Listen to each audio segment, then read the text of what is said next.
അങ്ങനെ big boss വീട്ടിലേക്ക് ലക്ഷ്മിയുടെ അമ്മ വന്നിട്ടുണ്ട് കേട്ടോ. എന്തായാലും പ്രൊമോയിലാണ് കാണിച്ചിരിക്കുന്നത്. ലക്ഷ്മിയുടെ അമ്മ വന്ന് ആദില നൂറയെ കെട്ടിപ്പിടിക്കുന്നുണ്ട് കേട്ടോ. വളരെ സന്തോഷകരമായിട്ടുള്ള ഒരു നിമിഷം തന്നെയായിരുന്നു അത്. ലക്ഷ്മിയുടെ അമ്മയും പിന്നെ കുറച്ച് കഴിഞ്ഞതിന് ശേഷം ഒരു ബ്ലാക്ക് ഷർട്ട് ഇട്ടിട്ട് ഒരാൾ കടന്നു വരുന്നുണ്ട്. ഒരു പക്ഷെ അത് ലക്ഷ്മിയുടെ ഹസ്ബൻഡ് ആകാനുള്ള സാധ്യതയുണ്ട് കേട്ടോ.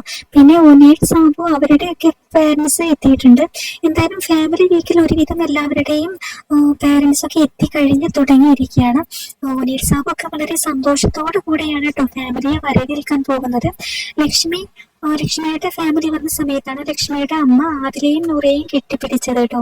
പ്രേക്ഷകരെല്ലാം തന്നെ ഉറ്റുനോക്കുന്ന ഒരു സംഭവമായിരിക്കും. ഹൗസിൽ വലിയൊരു ഇഷ്യൂ ഉണ്ടായതാണല്ലോ, വലിയൊരു കോൺട്രവേഴ്സി ഉണ്ടായതാണല്ലോ ആദില നൂറ ഒരു വിഷയത്തിൽ ലക്ഷ്മി കാണിച്ചത്. എന്തായാലും ലക്ഷ്മിയുടെ അമ്മ വന്ന് കെട്ടിപ്പിടിച്ചു എന്നൊക്കെയാണ് പറയുന്നത്. ഇപ്പോൾ ബിഗ് ബോസ് വീട്ടിൽ ഒരുവിധം എല്ലാ ഫാമിലിയും എത്തിക്കഴിഞ്ഞു എന്ന് തോന്നുന്നുണ്ട് കേട്ടോ. എന്തായാലും നിങ്ങളുടെ അഭിപ്രായം താഴെ കമന്റ് ചെയ്യാൻ മറക്കല്ലേ.